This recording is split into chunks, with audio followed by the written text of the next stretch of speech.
तर भाजपना ही निवडणूक विशेषतः मुंबई मनपाची ही निवडणूक कोणाच्या चेहऱ्यावर लढवली असेल तर केवळ अमित साटम यांच्या चेहऱ्यावर ही निवडणूक लढवण्यात आलेली होती। त्यांनी या सगळ्या ठिकाणी मायक्रो प्लॅनिंग केलेलं होतं।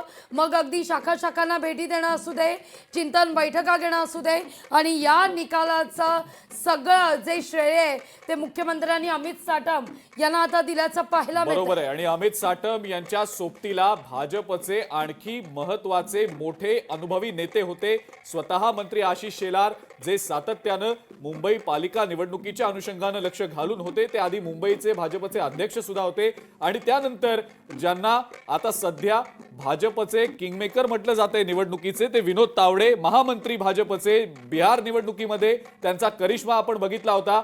ते सुद्धा मुंबईत आले होते रणनीतीच्या अनुषंगाने, रणनीती ठरवण्यासाठी म्हणून अमित साटम आशिष शेलार यांच्या सोबतीला। आणि या तीन नेत्यांनी हे दाखवून दिलेलं आहे की मुंबईमध्ये भाजपला हे यश का मिळाले। ते नांदेड महानगरपालिका निवडणूक आणि या निवडणुकीमध्ये भाजप वर्चस्व गाजवताना दिसते आहे। भाजपचे पाचही उमेदवार विजयी। प्रभाग क्रमांक 20 मधून आणखीन एक महत्त्वाची बातमी आपण पाहूया। काय कुठून ही बातमी आलेली आहे? पुण्यात रवींद्र दंगेकरांची पत्नी आघाडीवर आहे। पुण्यामध्ये रवींद्र दंगेकरांच्या डावपेचावर विशेषतः चर्चा।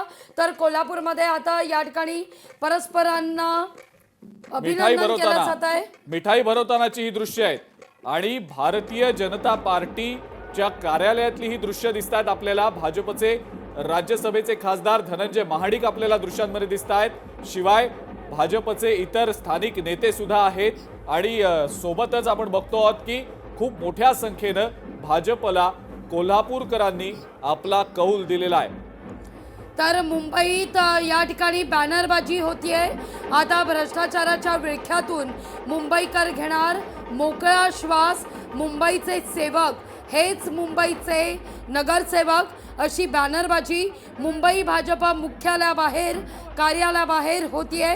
ठाकरे बंधूंना धूळ चारत मुंबईत महायुतीनं मोठा विजय या ठिकाणी मिळवलेला आहे, असा उल्लेख या बॅनरवर केला जातोय। बिलकुल। आणि आपण सध्या ही दोन दृश्य पाहतो, मुंबई आणि कोल्हापुरातली। कोल्हापुरात सुद्धा भाजप कार्यालयामध्ये मोठा जल्लोष होतोय, तर तिकडे मालेगावात मंत्री दादा भुसे यांनी जोरदार मुसंडी मारल्याचं सध्या दिसतंय।